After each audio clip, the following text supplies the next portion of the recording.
ओम शांति। आज हम सुनते हैं 22-8-21 के अनमोल मधुरमा वाक्य अव्यक्त बात दादा। आज रविवार, छुट्टी का दिन, तपस्या का दिन।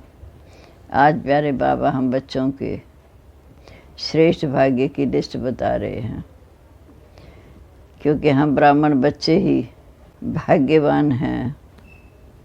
भाग्य विधाता बाबा हमारा भाग्य देख रहे हैं।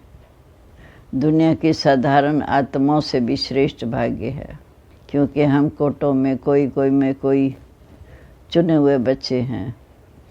कहाँ 7.5 करोड़ और कहाँ आप ब्राह्मण, कहाँ छोटा सा ब्राह्मण आत्माओं का परिवार। उनके हिसाब से कितने कम हैं। बाबा हर एक के मस्तक पर भाग्य की रेखा बहुत स्पष्ट देख रहे हैं, अर्थात चमकती आत्मा की भाग्य की रेखा।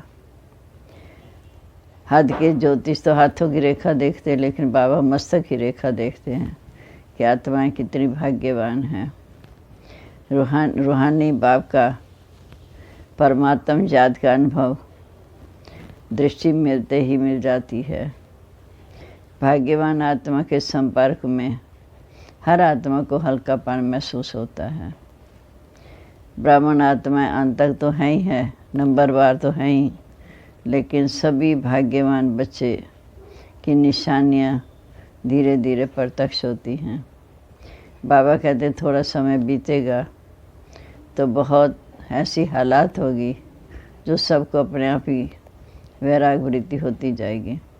लेकिन जब तनाव का टेंशन बढ़ेगा तब उनका ध्यान एक बाप की तरफ जाएगा। उस समय सबके अंदर से निकलेगा कि सबका रचयिता एक बाप है। भाग्यवान आत्माओं की बेहद वैराग वृत्ति स्वतः और निरंतर हो जाएगी। हर एक के मस्तक से भाग्य की रेखा दिखाई देंगी और सदा बुद्धि में रहता कि वाह मेरा भाग्य, वाह भगवान। फिर बाबा ने अमृत वेले से लेकर भाग्य की रेखाएं बताई, ब्रह्मा भोजन के समय की भाग्य की रेखाएं बताई, रात को सोने समय भी भाग्य की रेखाएं बताई। अब हम सुनते आज के अनमोल महावाक्य। मूली का सार है भाग्यवान बच्चों के श्रेष्ठ भाग्य की लिस्ट। आज भाग्य विधाता बाप दादा अपने भाग्यवान बच्चों को देख रहे हैं। हर एक ब्राह्मण बच्चे का भाग्य दुनिया की साधारण आत्माओं से भी अति श्रेष्ठ है, क्योंकि हर एक ब्राह्मण आत्मा कोटों में से कोई और कोई में भी कोई है। कहाँ 7.5 करोड़ आत्माएं, कहाँ आत्माओं का छोटा सा परिवार। उनों के अंतर में कितने थोड़े हो।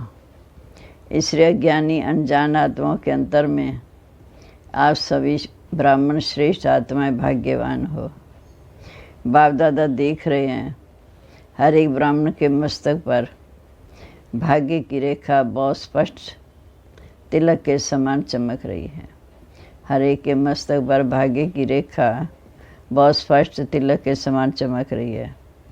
हद के ज्योतिषी हाथों की रेखा देखते हैं, लेकिन ये दिव्य ईश्वरी भाग्य की रेखा हर एक के मस्तक से दिखाई देती है।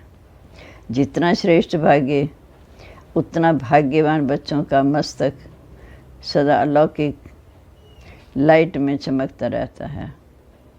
भाग्यवान बच्चों की और निशानियाँ क्या दिखाई देंगी? सदा मुख पर ईश्वरी रूहानी मुस्कुराहट अनुभव होगी। भाग्यवान बच्चों की निशानी के सदा मुख पर ईश्वरीय रूहानी मुस्कुराहट अनुभव होगी। भाग्यवान के नैन अर्थात दिव्य दृष्टि किसी को भी सदा खुशी की लहर उत्पन्न करेगी, कराने के निमित्त बनेगी। जिसको दृष्टि मिलेगी वह रूहानियत का, रूहानी बाप का, परमात्म याद का अनुभव करेगा। जिसको दृष्टि मिलेगी वह रूहानियत का, रूहानी बाप का, परमात्म याद का अनुभव करेगा। भाग्यवान आत्मा के संपर्क में हर एक आत्मा को हल्कापन अर्थात लाइट की अनुभूति होगी। ब्राह्मण आत्माओं में भी नंबरवार तो अंत तक हैं, अंत तक ही रहेंगे, लेकिन निशानियाँ नंबरवार सभी भाग्यवान बच्चों की है। आगे और भी प्रत्यक्ष होती जाएगी। फिर बाबा कहते हैं अभी थोड़े समय को आगे बढ़ने दो। कोई समय में जब अति और अंत दोनों अनुभव होंगे तो चारों अनजान आत्माएं हद की वैराग वृत्ति में आएंगी और आप भाग्यवान आत्माएं बेहद की वैराग वृत्ति में अनुभव होगा। अभी तो दुनिया वालों में वैराग नहीं है। अगर थोड़ी बहुत असर होती है तो और अलबेलेपन की नींद में सो जाते हैं। थोड़ी बहुत असर को देखकर जब शांत हो जाते हैं फिर अलबेलेपन की नींद में सो जाते हैं कि ये तो होता ही रहता है। लेकिन जब अति और अंत के नज़ारे सामने आएंगे तो स्वतः ही हद की वैराग वृत्ति उत्पन्न होगी और अति टेंशन होने के कारण सभी का अटेंशन एक बाप की तरफ जाएगा। उस समय सर्व आत्माओं की दिल से आवाज़ निकलेगी, सबका रचयिता सबका बाप एक ही है, और बुद्धि अनेक तरफ से निकल एक की तरफ स्वतः जाएगी। ऐसे समय पर अब भाग्यवान आत्माओं की बेहद की वैराग वृत्ति की स्थिति स्वतः और निरंतर हो जाएगी। आपकी बेहद की वैराग वृत्ति होगी, उनकी हद की होगी। हर एक के मस्तक से भाग्य की रेखाएं स्पष्ट दिखाई देंगी। अभी भी श्रेष्ठ भाग्यवान बच्चों की बुद्धि में सदा क्या रहता है? भगवान और भाग्य। अमृत वेले से अपने भाग्य की लिस्ट निकालो। भाग्यवान बच्चों को अमृत वेले स्वयं बाप उठाते हैं, आह्वान भी करते हैं। जो अति स्नेही बच्चे हैं उनको अनुभव होता है कि सोना भी चाहे तो भी कोई सोने नहीं देता, कोई उठा रहा है, कोई बुला रहा है, ऐसा अनुभव होता है। अमृत वेले से आप अपना भाग्य देखो। भक्ति में देवताओं को भगवान समझ भक्त घंटी बजाकर उठाते हैं और आपको भगवान खुद उठाते हैं। कितना भाग्य है। अमृत वेले से लेकर बाप बच्चों का सेवादारी बनकर सेवा करते हैं, फिर आह्वान करते हैं, आओ मेरे मीठे बच्चे आओ, बाप समान स्थिति का अनुभव करो। कितना प्यार से समझाते हैं, आओ बच्चे आओ, बाप समान स्थिति का अनुभव करो, मेरे साथ बैठ जाओ। बड़े ध्यान से सुनने की बात है। बाप कहाँ बैठा है? ऊंचे से ऊंचे स्थान पर, ऊंची स्थिति में। जब बाप के साथ बैठ जाएंगे तो स्थिति क्या होगी? मेहनत क्यों करते हो? साथ में बैठ जाओ तो संग का रंग स्वतः ही लग जाएगा। स्थान के परमाणु स्थिति स्वतः ही होगी। जैसे मधुबन के स्थान पर आते हो तो स्थिति क्या हो जाती है? जोग लगाना पड़ता है या जोग लगा हुआ ही रहता है। तभी तो जहाँ ज़्यादा रहने की इच्छा रखते हो। अभी सबको कहें 15 दिन रह जाओ तो खुशी में नाचेंगे ना। जैसे स्थान का स्थिति पर प्रभाव पड़ता है, ऐसे अमृत वेले या तो परमधाम में या सूक्ष्म वतन में चले जाओ, बाप के साथ बैठ जाओ। अमृत वेला शक्तिशाली होगा तो सारा दिन स्वतः ही मदद मिलती रहेगी। तो अपने भाग्य को स्मृति में रखो। वाह मेरा भाग्य। दिनचर्या ही भगवान से शुरू होती है। फिर अपना भाग्य देखो। बाप स्वयं शिक्षक बन कितना दूर से आते हैं पढ़ाने के लिए। बाप स्वयं शिक्षक बन कितना दूर से आते हैं पढ़ाने के लिए। लोग तो भगवान के पास जाने के लिए प्रयत्न करते और भगवान स्वयं आपके पास शिक्षक बन पढ़ाने आते हैं। कितना भाग्य है। और कितने समय में सेवा की ड्यूटी बजा रहे हैं। कितना समय से सेवा की ड्यूटी बजा रहे हैं। कभी सुस्ती नहीं करते, कभी बहाना नहीं करते। आज सिर दर्द है, आज रात्रि को सोए नहीं। तो जैसे बाप अथक सेवाधारी बन सेवा करते हैं तो बाप समान बच्चे भी अथक सेवाधारी। अपनी दिनचर्या देखो, कितना बड़ा भाग्य है। जिसको स्वयं भगवान शिक्षक बन के पढ़ाए, कभी आलस नहीं किया, कभी मुरली मिस नहीं कराई। इतना बड़ा भाग्य। तो बाबा कहते अपने आप को देखो, अपनी दिनचर्या कितनी भाग्यशाली है। बाप सदा स्नेही सिक्के लदे बच्चों को कहते हैं, कोई भी सेवा करते हो, चाहे लौकिक चाहे अलौकिक, चाहे परिवार में चाहे सेवा केंद्र पर, कोई भी कर्म करो, कोई भी ड्यूटी बजाओ, लेकिन सदा ये अनुभव करो कि करावनहार करा रहा है। मुझ निमित्त करनहार द्वारा मैं सेवा करने के लिए निमित्त बनी हूँ। करावनहार करा रहा है, जहाँ भी अकेले नहीं हो। करावनहार के रूप में बाप कर्म करने समय सदा साथ है, आप सिर्फ निमित्त हो। भगवान विशेष करावनहार है। अकेले करते क्यों हो? अकेला मैं करता हूँ ये भान रहता है, तो ये मैंपन माया का दरवाज़ा है। मैं अकेला करता हूँ बाप भूल जाता है, तो ये जैसे मैंपन माया का दरवाज़ा है। फिर कहते माया आ गई। जब दरवाज़ा खोला तो माया तो इंतज़ार में है, और आपका इंतज़ाम अच्छा कर लिया तो क्यों नहीं आएगी। ये भी अपना भाग्य समृद्धि में रखो। तीसरी बात कि बाप करावनहार हर कर्म में करा रहा है, तो बोझ नहीं होगा। बोझ मालिक पर होता है, साथी जो होते हैं उन पर कोई बोझ नहीं होता। मालिक बन जाते हो तो बोझ आ जाता है। मैं बालक हूँ और मालिक बाप है। मालिक मुझ बालक से करा रहा है। हमेशा समझो, मालिक मुझ बालक से करा रहा है। मैं बालिक हूँ, मालिक बाप है। मालिक मुझ बालक से करा रहा है। बड़े बन जाते हो तो बड़े दुख में आ जाते। बालक बनकर मालिक के डायरेक्शन पर करो। कितना बड़ा भाग्य है, जहाँ हर कर्म में बाप जिम्मेवार बन हल्का बनाए उड़ा रहे हैं। होता क्या है, जब कोई समस्या आती तो कहते हो बाबा अभी आप जानो, और जब समस्या समाप्त हो जाती है तो मस्त हो जाते हो। लेकिन ऐसे करो ही क्यों जो समस्या आए। समस्या समाप्त हो जाती है। फरिश्ता कर्म के संबंध में आएगा, लेकिन कर्म के बंधन में नहीं बंधेगा। और बाप का संबंध करावनहार का जुटा हुआ है, इसलिए निमित्त भाव में कभी मैंपन का अभिमान नहीं आना है। सदा निर्माण का कार्य करेंगे तो कितना भाग्य आपका। निर्माण का कार्य करेंगे तो कितना भाग्य आपका। और फिर ब्रह्मा भोजन खिलाता कौन है? नाम है ब्रह्मा भोजन। ब्रह्म भोजन नहीं, ब्रह्मा भोजन। तो ब्रह्मा यज्ञ का सदा रक्षक है। हर एक यज्ञ वत्स या ब्रह्मा वत्स के लिए ब्रह्मा भोजन, बाप द्वारा ब्रह्मा भोजन मिलना ही है। लोग तो वैसे ही कहते हैं कि हमको भगवान खिला रहा है, मालूम ही नहीं भगवान कौन है। लेकिन खिलाता भगवान है, लेकिन ब्राह्मण बच्चों को तो बाप ही खिलाता है।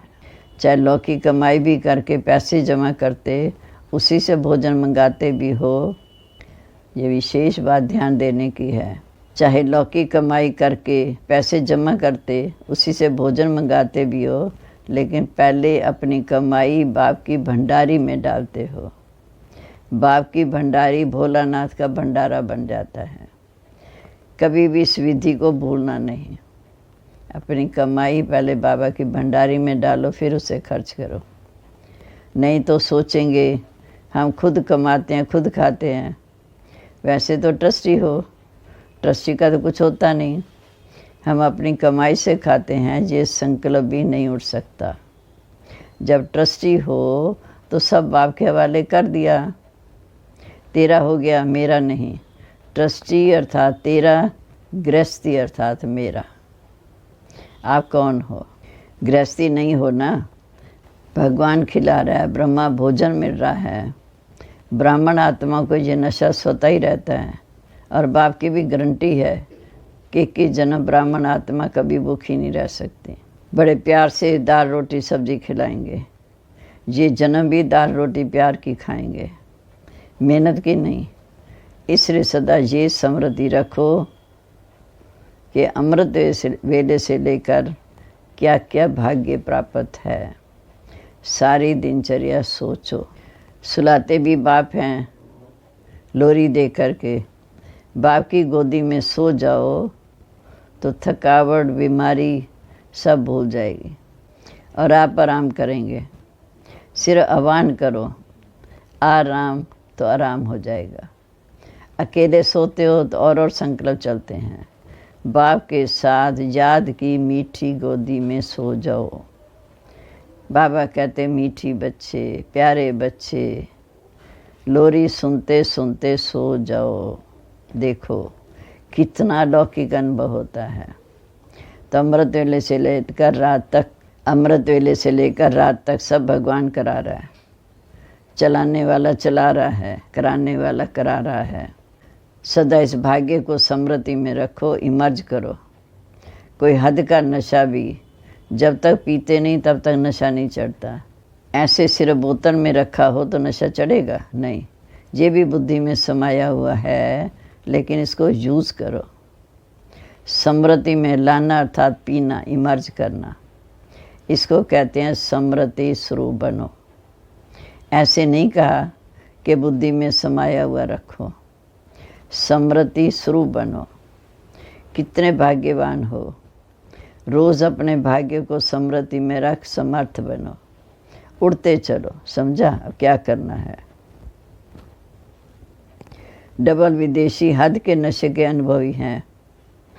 अभी ये बेहद का नशा स्मृति में रखो तो सदा भाग्य की श्रेय लकीर मस्तक पर चमकती रहेगी, स्पष्ट दिखाई देगी। अभी किन्नों का मर्ज दिखाई देती है, किन्नों की मर्ज दिखाई देती है, किन्नों की स्पष्ट दिखाई देती है, लेकिन सदा स्मृति में रहेंगी कि मस्तक पर चमकती रहेगी, औरों को भी अनुभव कराते रहेंगे। अच्छा, सदा भाग्यवान और भाग्य ऐसे समृद्धि स्वरूप समर्थ आत्मा को सदा हर कर्म में करनहार बन कर्म कराने वाली श्रेष्ठ आत्माओं को सदा अमृत वेले बाप के साथ ऊंचे स्थान, ऊंची स्थिति पर स्थित रहने वाले भाग्यवान बच्चों को सदा अपने मस्तक द्वारा श्रेष्ठ भाग्य की रेखाएं औरों को अनुभव कराने वाले विशेष ब्राह्मणों को बाप दादा का याद, प्यार और नमस्ते। रूहानी बच्चों की रूहानी बाप दादा को नमस्ते। नमस्ते बाबा, गुड मॉर्निंग। शुक्रिया बाबा, कितना हमारा ऊंचा भाग्य बनाया। अब विदाई के समय दादी जानकी बम्बई तथा कुरुक्षेत्र सेवा पर जाने की छुट्टी ले रही है। महारथियों के पाँव में सेवा का चक्र तो है ही, जहाँ जाते हैं वहाँ सेवा के बिना तो कुछ होता नहीं। चाहे किस कारण से भी जाएं, लेकिन सेवा समाई हुई है। हर कदम में सेवा के सिवाय कुछ है ही नहीं।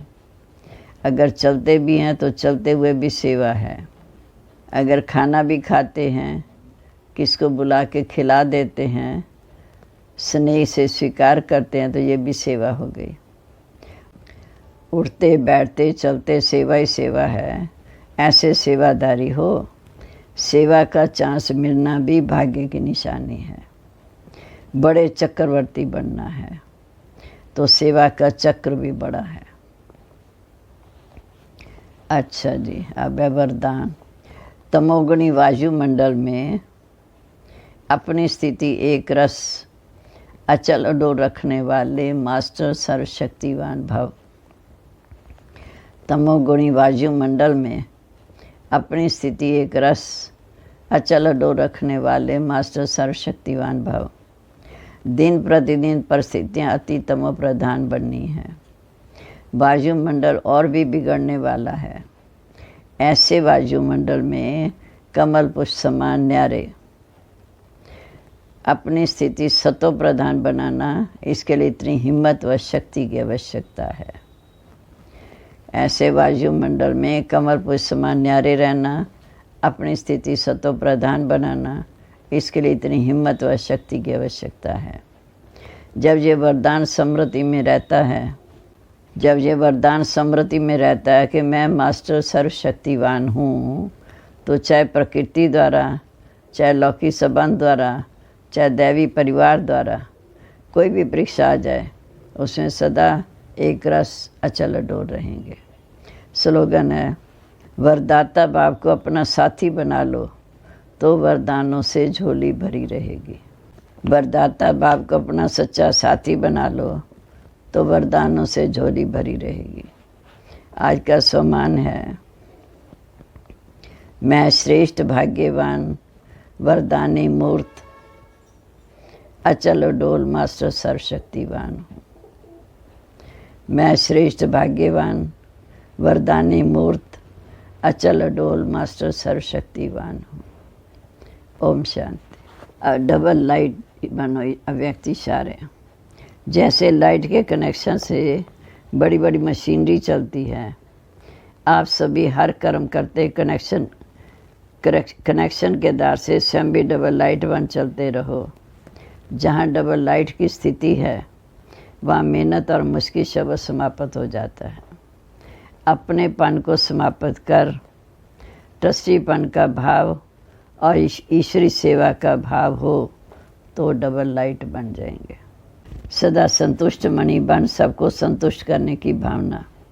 दादी जी सदा संतुष्ट मणि बनकर रही। उनकी बुद्धि में यही रहता कि सब मेरे से संतुष्ट रहें। संतुष्टता ही मेरे लिए सबकी दुआएं हैं।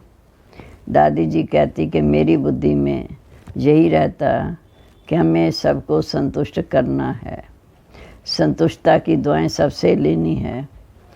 इस धारणा से बुद्धि सदा निश्चिंत रहती है। संतुष्टता ही उदारता है। जितनी उदारता होगी उतना संतुष्ट कर सकेंगे। हमें स्वार्थी नहीं बनना है। ओम शांति।